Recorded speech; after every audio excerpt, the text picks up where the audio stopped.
Hello guys, तो मैं आप लोग के सामने नोरागामी का episode number 12 and episode number 13 जिसे मैं हिंदी में एक्सप्लेन करने वाला हूँ सीजन 2 का, तो मैं उसे लेकर आ चुका हूँ। तो यार अब सीधे अपन लोग रिकैप कर लेते हैं, जहाँ पर याटो अभी भी फंसा होता है उस अंडरवर्ल्ड में, जहाँ पे फैंटम क्वीन उसे परेशान कर रही होती है और उसे बचाने के लिए बिशप मॉन आ चुकी होती है। बिशप मॉन भी उसके साथ काफ़ी ज़्यादा फाइट करती है और उसने लगभग यहाँ पास से एबिस को ठीक कर लिया होता है। तो यार अब अपना इंट्रो चला लेते हैं, तो let's start the intro.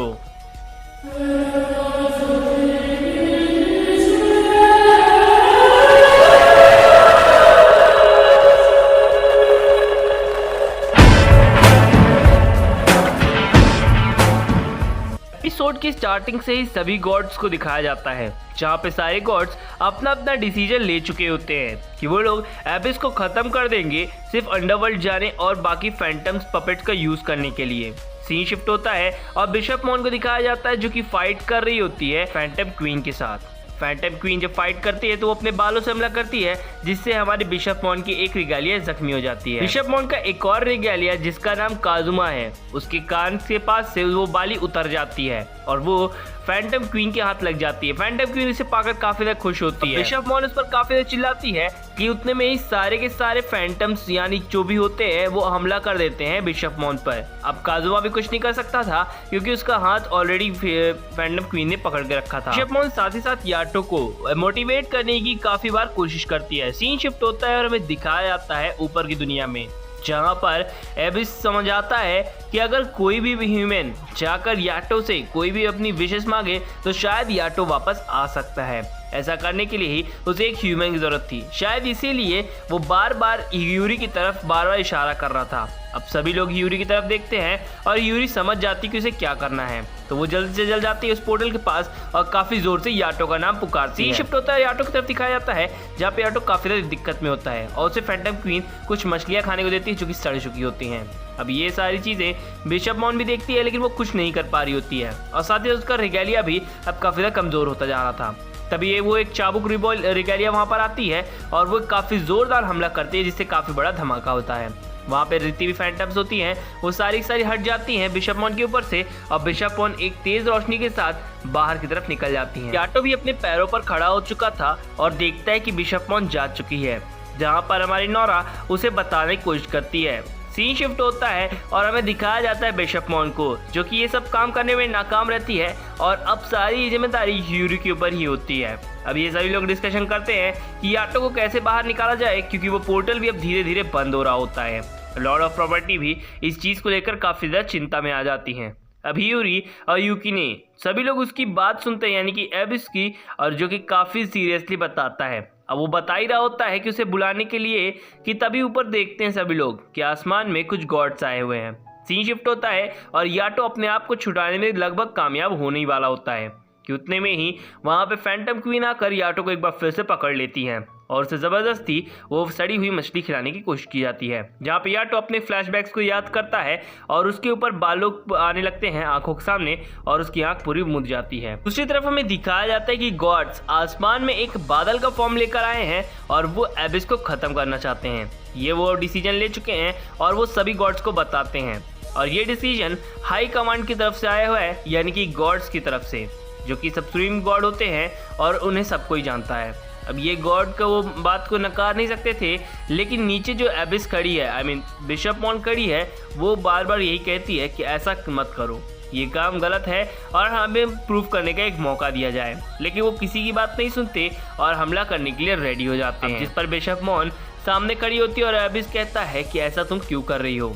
As a friend अब वो सभी लोग एक दूसरे के सामने खड़े होते हैं, जिससे एक दूसरे को प्रोटेक्ट कर सके। अब एबिस हंसता है और अपने फ्लैशबैक्स को याद करता है, जहाँ पे याटो से बचाने की बार बार कोशिश कर रहा था। ठीक वैसे ही एबिस और फंस चुका है, जिसकी मदद बिशप मॉन करती है। अब सभी गॉड्स रेडी हो चुके थे और उन पर तीरों से काफी जबरदस्त अटैक कर दिया जाता है, जहाँ पे एबिस फाइट करने के लिए कुछ रिगैलियास को बुलाता है जमीन के अंदर से और वो लोग अटैक्स को रोक लेते हैं, जो कि अदर गॉड्स देखकर काफी ज्यादा शॉक में आ जाते हैं।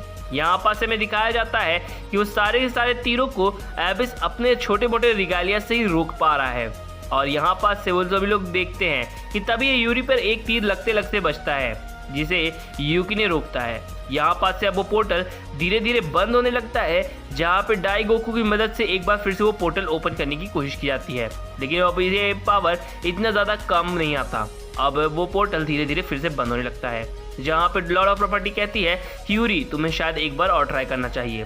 अब ह्यूरी दौड़ कर जाती है और याटो का नाम को फिर पुकारती है। फ्लैशबैक में जाता है सीन जहाँ पर 1000 साल पहले वाला याटो उन आवाज़ को सुन रहा होता है शायद। ह्यूरी एक बार और ट्राई करती है, तभी उसे चमकता है बिशप मॉन को दिया हुआ वो गिफ्ट, जो कि मंदिर होता है। मंदिर के सामने कुछ वर्ड्स लिखे होते हैं जो कि मुझे जापानीज नहीं आती। खैर फिर भी मैंने इसका मतलब निकाला और मुझे कुछ चीज़ें समझ में आई हैं, और वो ये है कि अगर कभी भी किसी गॉड से विश मांगी जाए तो वो पूरा करने के लिए ज़रूर आते हैं। ठीक वैसा ही उसने ऐसा भी किया और हाथ आ जाता है याटो का। याटो को वो ऊपर खींचती है, लेकिन याटो के हाथ से नूरा छूट जाती है, वो यानी कि वही टूल या कहूँ या स्वॉर्ड। दूसरी तरफ हमें दिखाया जाता है एक तेज रोशनी को, जिससे ऊपर खड़े गॉड्स की भी आंखें चौंधिया जाती हैं और साथ ही साथ नीचे खड़े गॉड्स की भी, या फिर रेगालिया की। खैर यहाँ पास से एबिस और बाकी सभी मेंबर्स ये देखकर खुश होते हैं कि याटो वापस आ चुका है।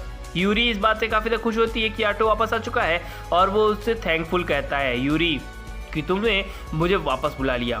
खैर यहाँ पास से वो एक दूसरे को सहारा देते हैं और लेकर अंदर की तरफ जाते हैं, यानी जंगल के अंदर की तरफ। लेकिन दूसरी तरफ में दिखाया जाता है कि बिशप मॉन खड़ी है सामने हमारे कीबेस को बचाने के लिए, कि तभी उस पर एक ड्रैगन की थ्रू हमला होता है जो कि काफ़ी तेज़ होता है। आसपास के जितने भी नीचे खड़े मेंबर्स होते हैं वो सभी बहुत दूर जा के गिरते हैं। एबिस खड़ा होता है, एबिस के सामने आ जाती है बिशप मॉन और वो एक उस अटैक को रोक लेती है। अब यहाँ पास से एबिस वर्सेस ड्रैगन होने वाला था, क्योंकि काफी ज्यादा घमासान युद्ध था। ड्रैगन जो आपको दिख रहा है बिजली का, एक्चुअल में वो खुद भी एक रेगालिया है।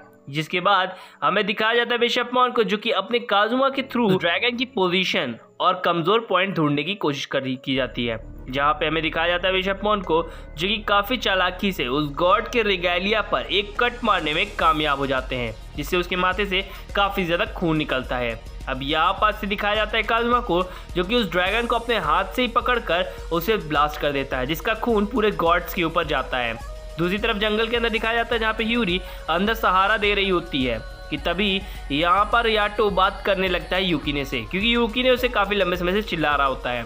वो उसे काफ़ी कन्विंस करता है और बताने की कोशिश करता है। यहाँ पे याटो देखता है कि तभी एक काफ़ी बड़ा धमाका हो जाता है, जिससे धमाके में काफ़ी तेज़ रोशनी निकलती है और सभी लोग का ध्यान खिंच जाता है उस तरफ। अब बिशप मॉन भी इस अटैक को नहीं रोक पाती और सब लोग जब आसमान की तरफ देखते हैं तो एक काफ़ी बड़ा रिचुअल परफॉर्म करके ये अटैक किया गया था। उस अटैक से एक छोटा सा ड्रॉप निकलता है जो कि न्यूक्लियर बॉम्ब टाइप का होता है और काफ़ी बड़ा तबाही मचाता है। सभी गॉड्स देख रहे होते हैं और एबिस भी देखता है। एबिस की आंखें फटी की फटी रह जाती हैं। तभी याटो कहता है कि अब मुझे ही कुछ करना होगा। अब वो रेगालिया को कन्वर्ट कर लेता है एज अ टूल, यानी कि यूकीने को। अब वो चेंज करते ही एबिस के सामने आ जाता है और उस अटैक पर काफ़ी बड़े बड़े वार करता है। वो अटैक वहीं के वहीं कट जाता है, लेकिन वो अटैक यहीं पर रुकता नहीं है, सीधे सीधे जाकर उस ब्लेड यानी फिर कहूँ उस प्लेट को भी काट कर रख देता है, जिससे वो ड्रॉप गिर रहे होते हैं, जिससे गॉडों की भी फटे में आ जाती है कि इतना लो लेवल का गॉड इतना पावरफुल कैसे है। यहाँ पे याटो अपनी पावर का यूज़ करते ही नीचे की तरफ गिर जाता है। अब बिशप मॉन ये सब देख रही होती है। दूसरी तरफ दिखाया जाता है कि एबिस के नीचे एक बड़ी सी प्लेट आ चुकी है, जिस पर हमारा एबिस खड़ा है। अब साथ ही साथ याटो भी ये देखता है और एपिसोड 30 की तरफ मूव कर जाता है काफ़ी तेज रोशनी के साथ। एक भीड़भाड़ वाले इलाके को दिखाया जाता है, जहाँ पर हमें एक मैप को दिखाया जाता है जो कि याटो के हाथ में होता है। याटो के साथ एक बच्चा भी होता है जो कि उसी रेस्टोरेंट में गए होते हैं वो लोग। की बात यह है कि इस बच्चे का नाम एबिस है। सीन शिफ्ट होता है और हमें दिखाया जाता है ह्यूरी और यूकीने को, जो कि बैठे होते हैं और बातें कर रहे होते हैं कुछ पिछली मोमेंट्स को लेकर, जहाँ पे वो लोग देखते हैं तो एक बच्चे को जो कि एबिस नाम का है उसे लेकर जा रहा होता है, कि तभी काजुमा और वहाँ पर बिशप मॉन आ जाती है, जो कि बात करते हैं याटो को उस बच्चे को लेकर न जाने के लिए। वो बताते हैं कि वो तो जा चुका है काफ़ी लंबे समय पहले ही, जिसके बाद उसे पता चलता है कि उन्होंने शायद कुछ पैसे चुरा लिए हैं। खैर यहाँ पास से हमें समझ में आता है कि वो लोग आपस में बात करते हैं और वो ढूंढने के लिए निकल जाते हैं, यानी कि यूकीने। और सीन शिफ्ट होता है और रेस्टोरेंट में दिखाया जाता है जहाँ पे वो दोनों बैठे होते हैं और वो उस बच्चे को मेन्यू कार्ड देते हुए कहते हैं कि तुम चाहो इस मेन्यू से मंगा सकते हो। वो कहता है कि आज मुझे एक करी चाहिए, जिसके बाद याटो कुछ फ्लैशबैक्स में गुम हो जाता है जो कि पिछले ही एपिसोड की थी। जहां पर उसने उस ब्लेड्स को काटा था और एबिस को बचा लिया था, सिर्फ कुछ समय के लिए ही। और सीन एक बार फिर प्रेजेंट में आता है जहां पे वो बच्चा और याटो बात करने लगते हैं, जहां पे याटो वो कहानी सुना रहा होता है। फिर एक बार सीन फ्लैशबैक में जाता है जहां पर वो पड़ा होता है और एबिस के ऊपर नीचे की तरफ से वो प्लेट हमला करने वाला होता है, जो कि काफ़ी खतरनाक होता है। सभी गॉड मुस्कुरा रहे होते हैं क्योंकि उन्होंने इस चाल को पहले ही बना लिया होता है। एबिस पीछे मुड़कर देखता है और ये सीन भी वहीं कट होकर प्रेजेंट में आता है, जहाँ पे याटो ये सारी कहानी छोटे एबिस को बता रहा होता है। बता देता हूँ कि ये छोटा एबिस जो है ये कोई और नहीं, ये बड़े एबिस का ये रूप है, जहाँ पे उसे कुछ भी याद नहीं होता और वो खाने का बस मज़ा ले रहा होता है।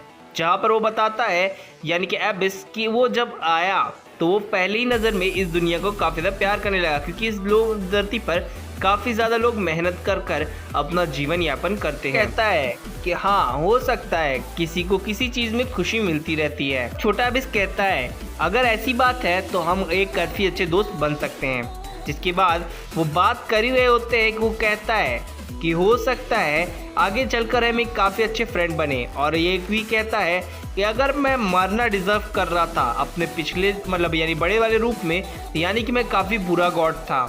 जिस पर याटो काफ़ी चिल्लाता है और कहता है ऐसा नहीं है, तुम हमेशा से ही लोगों को बचाना चाहते थे। और इस बात से गुस्सा होता है, जिस पर ह्यूरी और यूकी ने दोनों उसे देख लेते हैं। अब उसे पास्ट की कुछ बातें बताई जाती हैं, जहाँ पर वो चक्र पर खड़ा होता है और वो चक्र से रिगेलिया को बचा लेता है, यानी कि उसने रिगेलिया को अपने शरीर से आज़ाद कर दिया होता है। और वो धमाका या फिर कहो वो ब्लास्ट वो सीधा सीधा झेल लेता है हमारा एबिस, जिसे याटो देखकर काफ़ी ज़्यादा शॉक में होता है, और उसका रिगेलिया भी ये सारी चीज़ें देखकर शॉक में होता है। यहाँ पर दिखाया जाता है कि वो तड़प रहा होता है, तो उसका पूरा शरीर अब जल चुका होता है, या फिर कहो फैंटम्स के कंट्रोल पे हो चुका होता है। उसे एक नया जीवन देने के लिए गॉड्स ने उसे तबाह किया होता है। अब यहाँ पर से वो एबिस को उठाता है और याटो से बताना है कि अब गॉड्स जा चुके हैं। इसके बाद वो कुछ अपने आखिरी शब्द कहता है। इसके बाद सीन शिफ्ट होता है और हमें उन्हीं रिगेलियास को दिखाया जाता है जो कि उन छोटे एबिस के सामने खड़े होते हैं। इसीलिए हमें इस छोटे एबिस का रूप एपिसोड नंबर 10-11 में ही दिखा दिया गया था। अब याटो काफ़ी ज़ोरदार चिल्लाता है और कहता है कि तुम नहीं मर सकते हो। ये कहते ही वो कुछ और फ्लैशबैक्स को दिखाया जाता है, जहाँ पर वो रिगेलियास काफ़ी प्यार से उस गॉड के सामने बात कर रही होती हैं, और वो हंसते हंसते ही उस जगह पर मर जाता है। मरते ही उसका पूरा शरीर ब्लास्ट हो जाता है, जिसके खून का एक एक कतरा याटो के सामने से उछलता है। देखकर तो मुझे अपना वाला याद आ गया। खैर, यहाँ पर से में दिखाया जाता है कि याटो काफ़ी ज़्यादा रो रहा है और अब सीन प्रेजेंट में आ चुका है।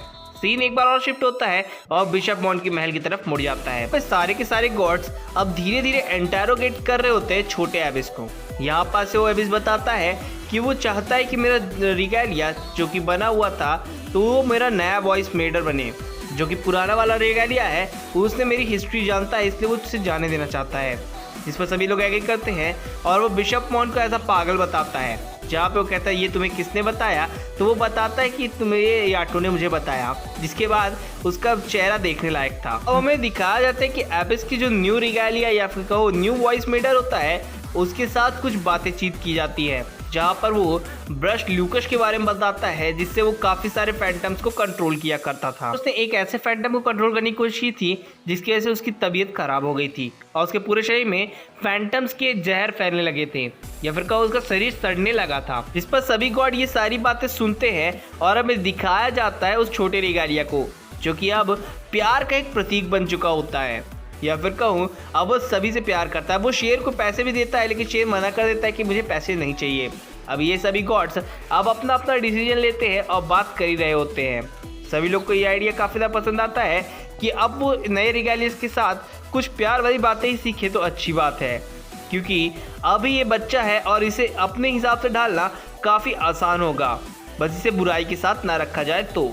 अब यहाँ पास से वो काफ़ी ज़्यादा इंजॉय कर रहा होता है और सीन मुड़ जाता है लॉर्ड ऑफ प्रॉपर्टी घर के सामने, जहाँ पे डाइगोकू के साथ हमारी लॉर्ड ऑफ प्रॉपर्टी बात कर रही होती है। वो कहता है कि मुझे खुशी है कि उसके साथ यूकी ने और ह्यूरी जैसे दोस्त हैं। यहाँ पास से वो लोग बात कर ही रहे होते हैं और यहाँ पर हमारी कहती है लॉर्ड ऑफ प्रॉपर्टी, हाँ तुम सही कह रहे हो। आ जाता है जो कि उसी मंदिर को लेकर अपने हाथ पर बैठा होता है रात को, और वो युकिने को अपने साथ चलने के लिए कहता है। इसका एहसास यूरी को भी लगभग हो जाता है तो वो भी उठ जाती है। यहाँ पे युकिने और याटो रास्ते में चल रहे होते हैं और कुछ पुराने फ्लैशबैक्स या कहो कुछ को याद करते हैं, जहाँ पर युकिने याटो से कुछ क्वेश्चंस करता है। याटो खड़ा हो जाता है और उनका जवाब देने लगता है, जिस पर यूरी पेड़ों के पीछे से उनकी आवाज़ और उनकी बातें सुन रही होती है, जहाँ पर वो बताता है कि वो जब नोरा के साथ फंसा था तब एबिस उसे मिला था। एबिस के रिगालिया ने उससे मदद मांगी थी एबिस को बचाने के लिए। अब ये सारी स्टोरी वो उसे बता ही रहा होता है, जहाँ पर उसे पता चलता है कि एबिस बुरा नहीं है, वो सिर्फ खुद को ठीक करना चाहता है। यहाँ पर से हमें दिखाया जाता है युकिने को, जो कि आवाज़ सुन लेता है नोरा की, जो कि वहीं पर आ जाती है और नोरा उससे बात करने लगती है कि वहीं पर उसे छोड़ना क्यों। खैर यूरी भी ये सारी चीज़ें सुन रही होती है और देख रही होती है, कुछ नहीं कहता, वहीं पर शांति से खड़ा होता है, जिस पर युकिने काफ़ी ज़्यादा चिल्ला रहा होता है नोरा पर। फिर आखिरी में हमारा याटो फैसला लेता है कि उसे अब नोरा को अपना ऐसा रिगालिया नहीं रखना है और वो उसे आज़ाद करने के लिए रेडी हो जाता है। उसके सामने अपनी उंगलियों को रखता है, जिस पर नोरा को कुछ फ्लैशबैक्स दिखाए जाते हैं, जहाँ पे वो दोनों भाई बहन एक साथ थे और उन्होंने बचपन में भी उसे आज़ाद करने की कोशिश की थी, जिस पर अब वो उसे आज़ाद कर देता है और हमारी नोरा उस जगह से निकलकर पानी के अंदर गिरने लगती है। और में दिखाया जाता है कि नोरा अब हमारे याटो के साथ अलग हो चुकी है, यानी कि याटो को सिर्फ अब एक ही रिगालिया बचा है, वो है युकिने।